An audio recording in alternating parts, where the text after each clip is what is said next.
Assalamualaikum warahmatullahi wabarakatuh. Kali ini kita masuk ke pekan keempat, yaitu kita memasuki pengenalan dan latihan menggunakan bahan, alat, dan teknik cat air untuk membuat elemen utama penunjang gambar. Ini adalah cat air yang biasa digunakan. Sebaiknya pilih cat air yang cukup bagus ya, warnanya yang cukup kuat gitu. Bisa merek-merek seperti yang tertera di sini gitu ya. Kalau merek yang biasa itu biasanya warnanya kurang tajam, hasilnya kurang bagus nantinya. Oke, teknik cat air ini ada banyak yang suka gitu ya, karena dia lebih luas sifatnya dan hasilnya lebih natural. Bedanya dengan cat poster, itu kalau cat air itu dia lebih transparan begitu, sedangkan kalau cat post eh, cat cat poster lebih ngeblok, sedangkan cat air itu ada transparan karena ada unsur airnya dan kita bisa bermain-main dengan airnya itu tadi, dengan air dengan efek air yang ketika dioleskan di gambar. Nah, gitu ya. Tapi kalau cat poster itu sifatnya lebih ngeblok, jadi menutup menutup seluruh permukaan. Kalau cat air ini lebih transparan gitu ya. Cat air ini juga lebih mudah membaur gitu, sehingga efeknya itu lebih dalam tanda petik dramatis dibandingkan dengan menggunakan cat poster. Nah, ini adalah sifat dan karakter cat air yang harus kita kenal atau harus Anda pahami betul gitu ya. Yang pertama, cat air itu jangan digunakan untuk mewarna dengan kepekatan yang tinggi gitu ya. Jadi jangan terlalu kental kalau mengoleskan atau mencampur cat air dengan airnya ya. Jadi jangan terlalu pekat gitu, jangan terlalu kental, warnanya tidak perlu berlebihan. Ya, warnanya tidak perlu berlebihan karena nanti hasilnya akan kurang baik dan tidak rata gitu ya. Kemudian prosentase airnya sebaiknya lebih banyak dibandingkan dengan zat warnanya. Terus untuk hasil yang lebih merata, basahi bagian belakang kertas gambar dengan sapuan air dulu. Nah, ini ada satu trik ya yang mungkin bisa kalian praktekkan. Latihan dulu sebelum dipraktekkan betul di gambar yang sudah dibuat ya. Kemudian gunakan media karton atau kertas gambar yang tebal, bisa pakai sketchbook yang kertasnya cukup tebal itu ya untuk teknik cat air ini. Jadi jangan pakai yang terlalu tipis, karena kalau terlalu tipis nanti eh, apa namanya eh, ada blobornya ya, istilahnya blobor, catnya itu bisa sulit terserap sehingga dia lebih sulit dikendalikan gitu kalau terlalu tipis. Kemudian juga permukaannya jangan yang terlalu licin ya, permukaan kertas gambarnya yang agak-agak kasar gitu. Kemudian pengoresan cat air dengan kuas sebaiknya satu arah, secara vertikal atau horizontal atau diagonal dan tidak dicampur-campur. Kalau mau melingkar atau setengah lingkaran gitu ya konsisten setengah lingkaran gitu ya. Tapi kalau mau garis sapuannya ya itu juga harus konsisten membentuk garis vertikal atau horizontal, nggak dicampur, karena kalau dicampur itu akan kelihatan ya, karena cat air itu sifatnya lebih cepat kering dan tadi dia transparan sehingga jejaknya kuas, sapuannya kuas, ini akan cepat cepat kering dan kemudian sulit untuk dibaurkan lagi gitu kalau kita mau mengubah arah gitu ya. Jadi sebaiknya sebelum mulai mewarna itu bisa dipastikan dulu ini nanti mau arahnya sapuannya itu horizontal atau vertikal atau melingkar, diagonal atau yang lain-lain gitu ya. Jadi sebaiknya memang ini latihan dulu di kertas yang lain. Nah, ini juga penting. Jadi harus tahu betul permukaan kertas yang mau dipakai itu. Ya, kertasnya sebaiknya bertekstur kasar ya, agar airnya lebih mudah menyerap. Kalau licin, airnya itu akan lebih mudah blobor, lebih mudah bergerak kemana-mana dan sulit dikendalikan itu tadi. Ya, kita nanti kewalahan sendiri itu kalau permukaan kertasnya terlalu licin. Kemudian pilih jenis kuas yang sesuai dengan bidang gambar. Jadi sebaiknya punya beberapa. Kalau bidangnya besar, menyapu langit misalnya, mau mewarna langit gitu, bisa pakai kuas yang besar. Ya, tapi kalau bidangnya kecil-kecil yang mau diwarna, itu pakai kuas yang ujungnya lancip gitu ya.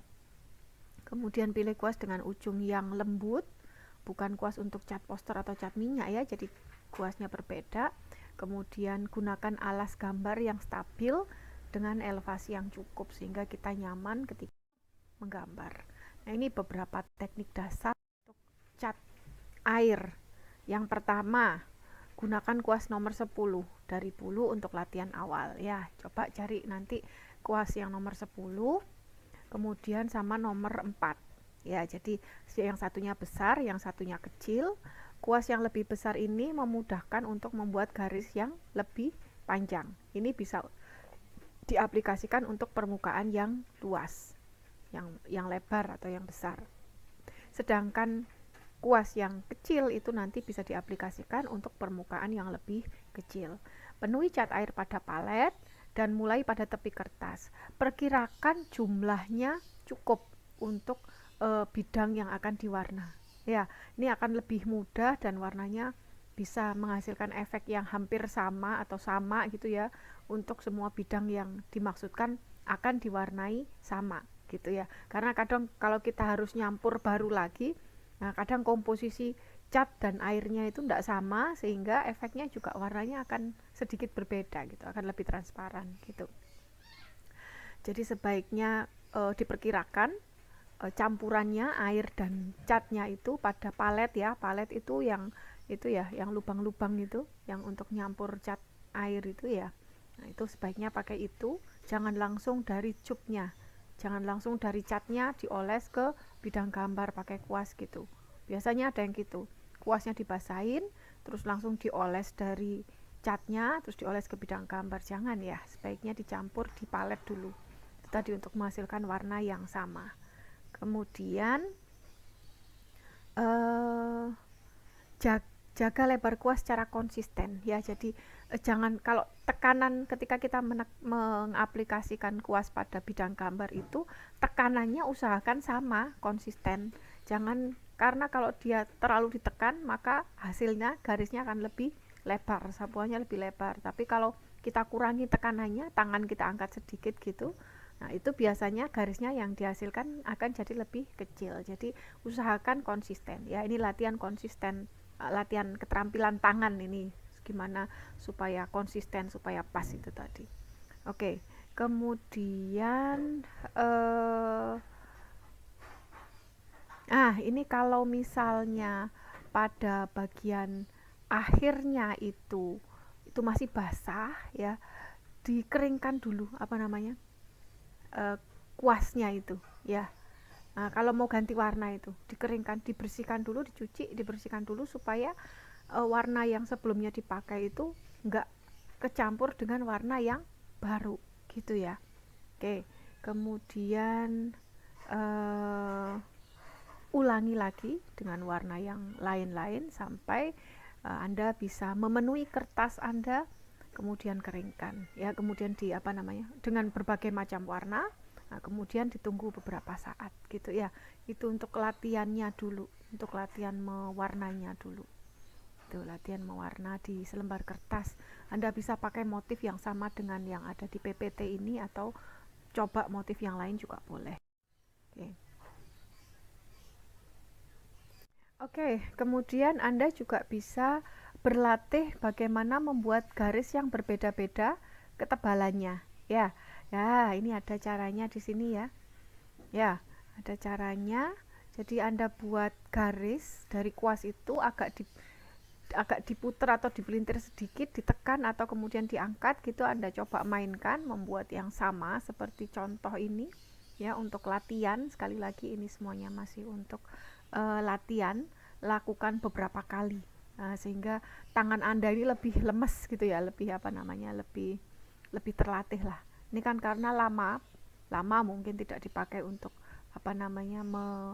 mengoles cat air, atau lama tidak dipakai untuk mewarna dengan cat air. Ini perlu pemanasan dulu ya. Jadi lakukan dua latihan ini. Nanti kalau sudah mulai oke, ya biasanya jadi akan lebih percaya diri gitu dengan goresannya, sehingga Anda bisa mulai mewarna tugas yang diberikan pada pekan ini. Kemudian ini latihan yang lain ya. Latihan yang lain, Anda bisa menggunakan garis-garis pendek untuk membuat sketsa tanaman menggunakan garis vertikal atau menorehkan, memainkan kuas Anda sehingga ada bagian yang tebal dan yang tipis untuk membentuk ranting-ranting pohon. Saya rasa ini juga butuh keterampilan gitu ya, jadi perlu dilatih karena kalau sudah beberapa kali latihan itu biasanya mulai akan agak peka ya, ada kepekaan lebih gitu untuk bisa ngerasain, oh ini yang pas ini tekanannya sekian, ini tangan saya harus agak diangkat segini gitu ya. Itu biasanya akan muncul kepekaannya, juga termasuk tadi konsistensi garisnya tadi supaya bisa stabil dengan lebar yang sama gitu. Nah itu perlu latihan. Ini teknik yang lain ya. Ini kalau yang tadi itu garis-garis vertikal atau garis-garis yang membentuk ranting, yang ini kuasnya itu ditekan sampai batas maksimal ke bawah gitu, kemudian tapi pendek-pendek, goresannya pendek-pendek sehingga menghasilkan efek berupa bidang-bidang ini ya, bidang-bidang yang merupakan jejak-jejak kuasnya itu. Oke, ini juga silahkan kalau mau berlatih menggunakan yang ini. Nah kalau yang ini pakai teknik apa itu namanya ya, dicek gitu ya, jadi kuasnya dibasahi pakai cat, kemudian dihentakkan gitu ya ke bidang gambarnya gitu, dalam waktu yang singkat, cek gitu, sehingga ada apa namanya kesan cipratan gitu dari cat yang ditorehkan di gambar. Oke, ini kemudian ada lagi beberapa teknik melukis dengan cat cat air. Ini teknik pulas ya, teknik pulas ya, ini biasa dipulas biasa ya, kertasnya dibasahi dulu, tapi ini ada triknya, kertasnya dibasahi sedikit, jangan terlalu basah juga ya, sedang-sedang aja gitu basahnya, kemudian catnya dipulas dari atas ke bawah begitu. Nah kemudian biarkan kering secara alami, atau kalau mau agak cepat itu pakai hair dryer ya, pakai hair dryer itu bisa membantu lebih cepat. Nah ini kira-kira contoh hasil mewarna dengan menggunakan teknik cat air.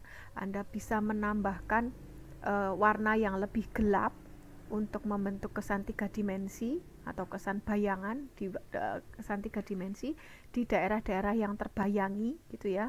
Jadi ada gelap terang sehingga nanti efeknya lebih 3 dimensional.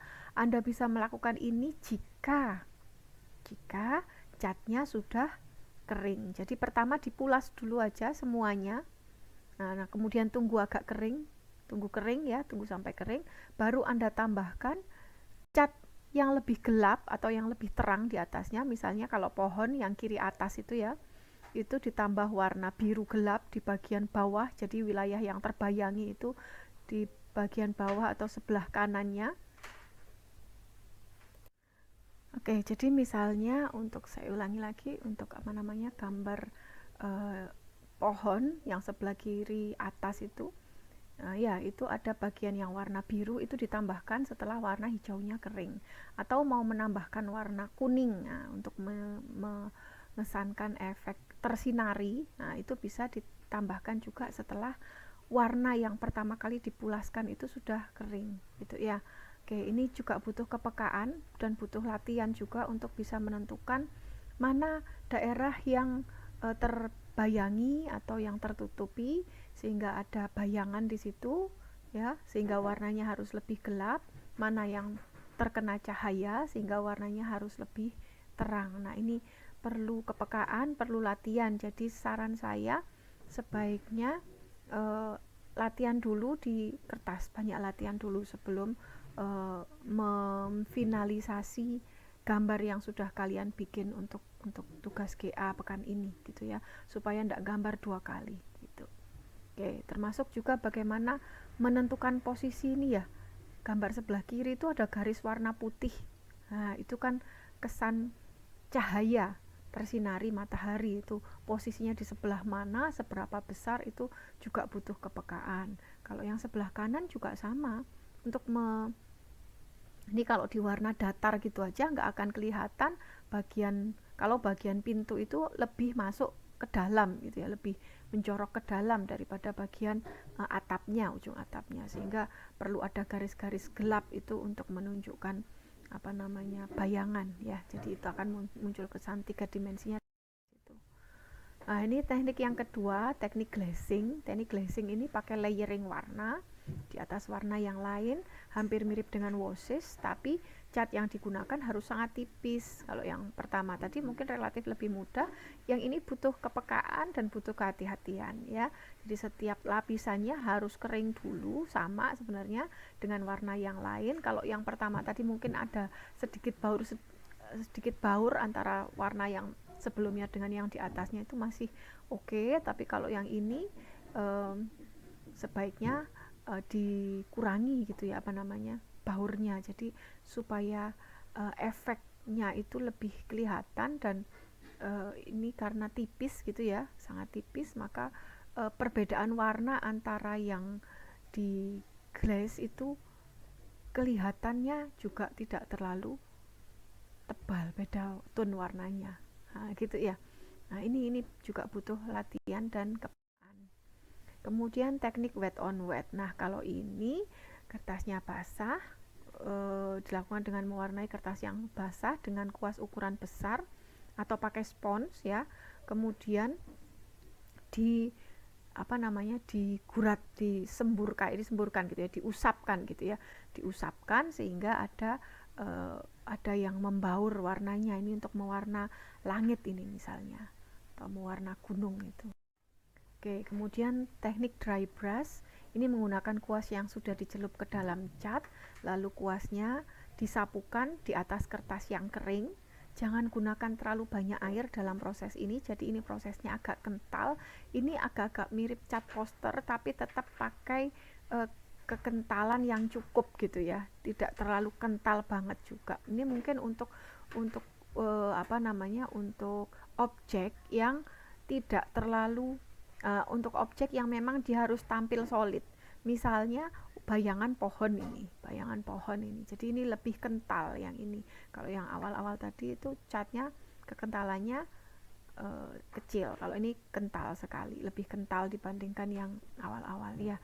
Misalnya untuk membuat bayangan daun-daun yang warna gelap itu ya. Itu kalau mau kelihatan lebih solid itu bisa pakai teknik dry ini.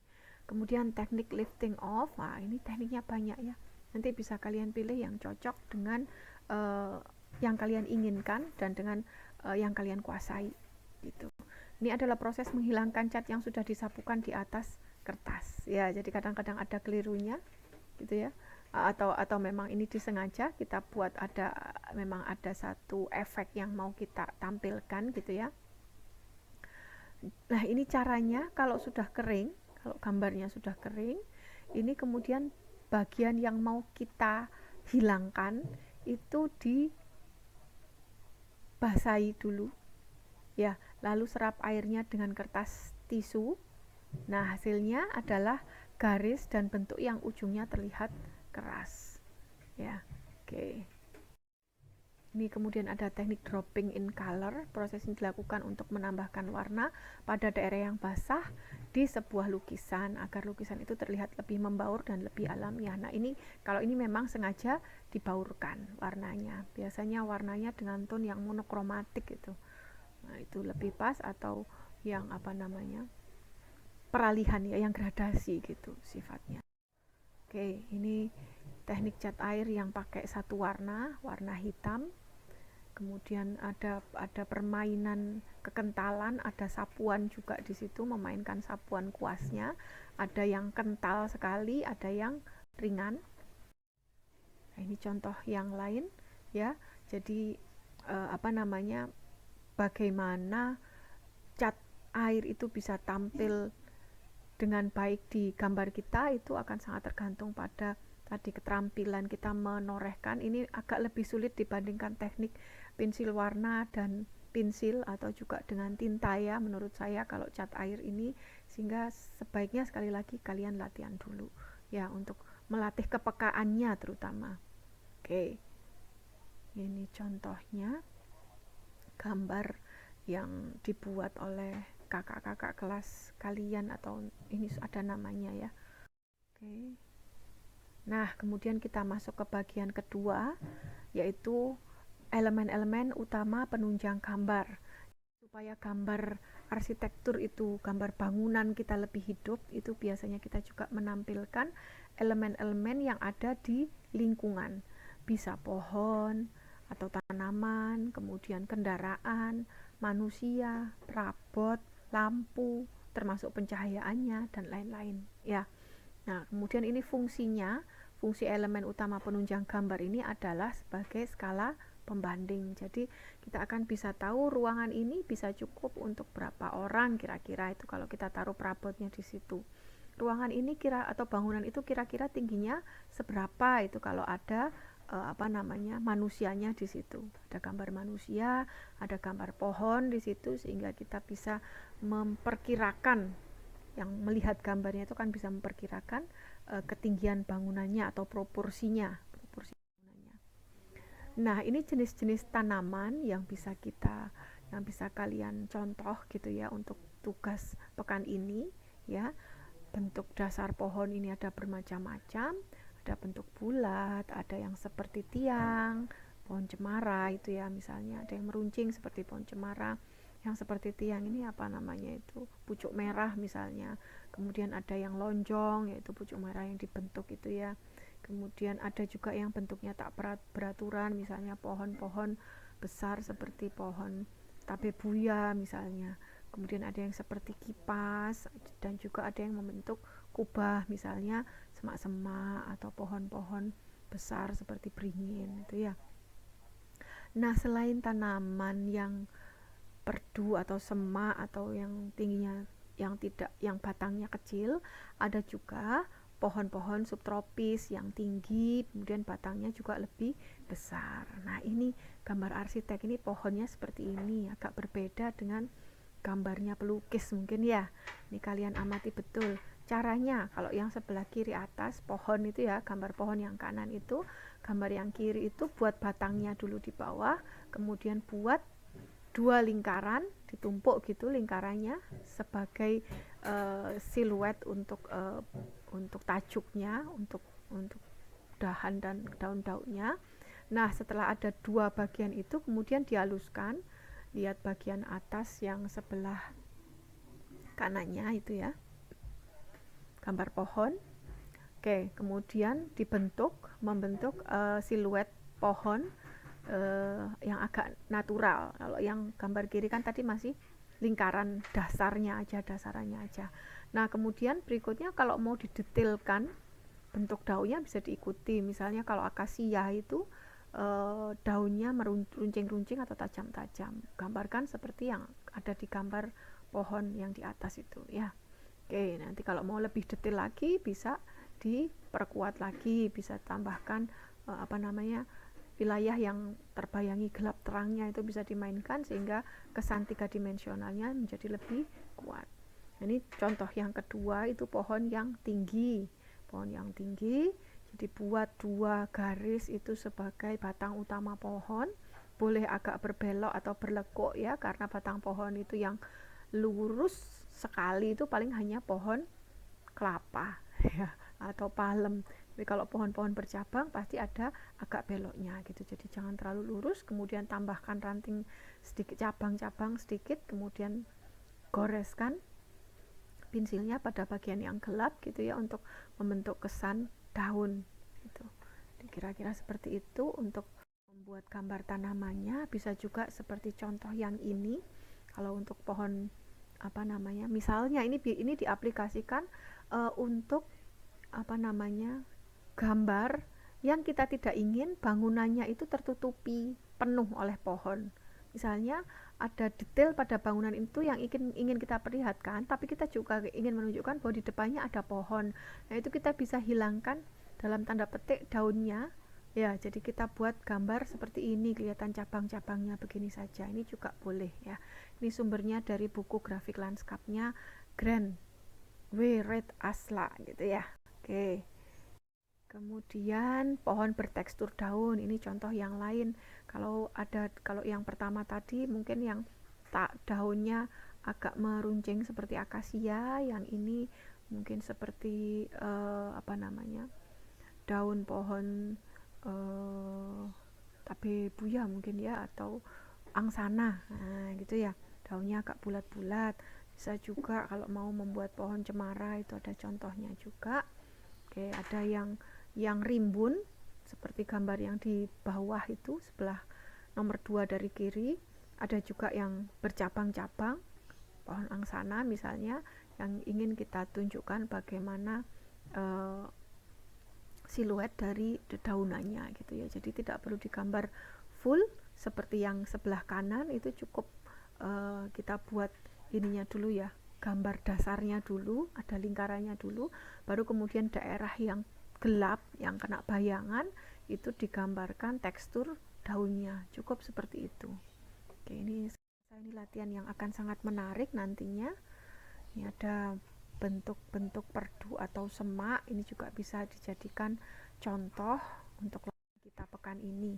Ini contohnya semak pun juga bisa digambar bercabang-cabang gitu ya, atau yang bulat, misalnya daun penitian atau miana atau apalah itu ya.